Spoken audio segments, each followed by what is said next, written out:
God hates you. Some of you, God is sick of you. God is frustrated with you. God is wearied by you. God has suffered long enough with you. He doesn't think you're cute. He doesn't think it's funny. He doesn't think your excuse is meritorious.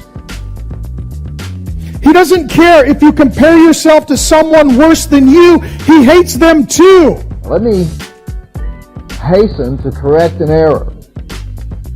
That is this myth that God hates sin but does not hate the sinner. That is not true.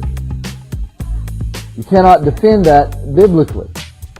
For instance, in Psalms 5 and 5, the Scriptures say plainly, quote, God hates all workers of iniquity, unquote. Not God hates all iniquity, but God hates all workers of iniquity. God doesn't just hate what you do.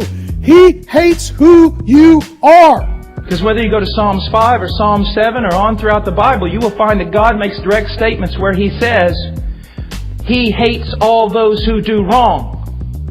It does not say He hates the sin, it says He hates the sinner. God does not throw sin into hell, He throws the sinner into hell. Perfect hatred is the kind that mirrors and reflects the hatred of God. What can be done for those of us who deserve the hatred of a holy, righteous, loving God? When we are reconciled to God, it means His hatred has been removed. The full force of God's just and holy hatred. And it has another piece to it, namely, He hates me because of that. And being crushed under the full force of God's wrath, under the full force of God's anger, under the full force of God's hatred.